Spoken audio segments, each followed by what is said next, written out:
Assalamualaikum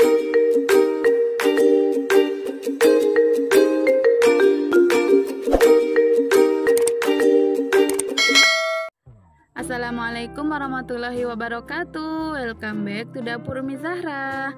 Di video kali ini Umi Zahra tidak dulu berbagi resep makanan, tetapi Umi Zahra akan berbagi ilmu pengetahuan seputar dunia baking. Jadi Umi Zahra akan berbagi informasi mengenai perbedaan antara cake emulsifier antara lain SP, TBM dan juga ovalet, dan seperti apa penggunaannya dalam cake.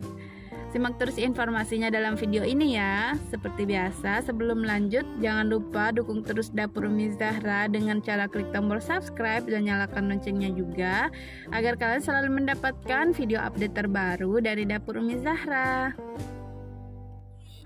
Jadi baik itu SP, TBM ataupun ovalet itu adalah salah satu dari jenis cake emulsifier. Jadi cake emulsifier atau pengemulsi ini adalah penyatu bahan-bahan kue agar mengembang dan memiliki pori-pori yang halus. Nah, pada penerapannya cake emulsifier baik itu SP, TBM dan ovalet itu penggunaannya berbeda-beda. Namun sebelum masuk ke perbedaan penggunaannya, sebaiknya kalian mengetahui fungsi dan cara kerja dari emulsifier. Jadi fungsi yang pertama adalah menyatukan cairan dan lemak. Jadi emulsifier itu memiliki kemampuan untuk mengikat atau menyatukan cairan dengan lemak. Cairan itu seperti apa yang dimaksud? Jadi cairan itu seperti putih telur ataupun susu, ataupun kadang kita menambahkan air di dalam adonan cake kita. Jadi itu adalah cairan. Sedangkan lemak itu adalah mentega ataupun margarin. Seperti yang diketahui, jika cairan dan lemak itu berbeda jenis dan itu sulit untuk menyatu. Sedangkan kita membuat kue itu adonannya harus menyatu agar nanti mengembang sempurna dan pada saat itu dipanggang ataupun dikukus itu hasilnya tidak bantat. Nah, ini adalah salah satu fungsi dari emulsifier. Kemudian fungsi yang kedua yaitu melembutkan tekstur kue. Jadi karena emulsifier itu menyatukan cairan dan lemak, akhirnya kue nanti itu tidak bantat. Kemudian kue akan mengembang dengan sempurna dan memiliki tekstur yang berpoli halus, sehingga tidak menyebabkan kue itu jadi seret nanti ketika dimakan. Kemudian fungsi yang ketiga itu adalah memperpanjang waktu expire daripada cake yang kita buat. Jadi cake emulsifier itu bisa membantu mengawetkan kue secara alami karena adonan yang diberi pengemulsi itu lebih stabil dan merata. Tidak ada bagian yang terlalu padat ataupun terlalu kempes. Hal ini mengakibatkan waktu kue itu lebih lama dibandingkan dengan cake yang tidak diberikan emulsifier. Jadi seperti itu.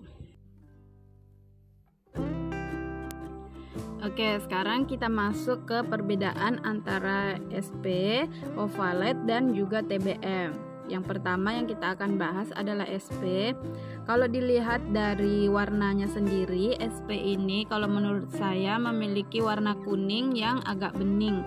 Jadi dia warnanya tidak mencolok dibandingkan dengan TBM dan juga ovalet. Nah, adapun SP ini sendiri terbuat dari asam lemak hewani yang penggunaannya itu digunakan pada cake yang telurnya itu dikocok di awal untuk agar telurnya ini mengembangkan adonan, dan menteganya atau margarinnya dilelehkan. Nah, adonan yang seperti ini itu digunakan SP sebagai pengemulsinya. Kemudian yang kedua ovalet. Untuk warna ovalet sendiri di sini kuningnya itu kuning kalem ya menurutku. Kuningnya itu kuning sedikit kalem, tapi dia nggak bening seperti warna SP. Kemudian ovalet ini terbuat dari asam lemak hewan dan tumbuhan. Adapun untuk penggunaan ovalet itu digunakan pada adonan yang basah atau lembab, seperti pada kue-kue basah, contohnya pada kue lapis. Jadi seperti itu. Adapun untuk TBM ini sendiri adalah cake emulsifier yang paling kompleks dibandingkan dengan SP dan ovalet. TBM ini biasanya ditambahkan pada adonan yang mentega dan gulanya itu dikocok di awal, atau menteganya ini tidak dilelehkan.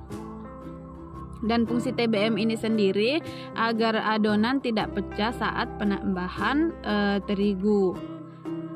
Contoh dari penggunaan TBM sendiri ini biasanya digunakan pada bahan-bahan atau kue yang menteganya dikocok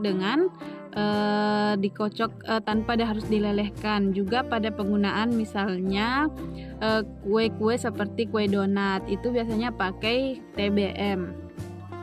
Nah, jadi kalian tidak perlu bingung lagi kapan pakai SP, kapan pakai ovalet, dan kapan pakai TBM. Jadi seperti itu tadi penjelasannya. Semoga video ini membantu kalian yang pemula banget di dunia baking. Semoga berhasil dengan pembuatan kuenya. Itu saja yang bisa aku bagikan ke kalian hari ini. Terima kasih sudah menonton video ini sampai habis. Sampai jumpa lagi di next video. Assalamualaikum.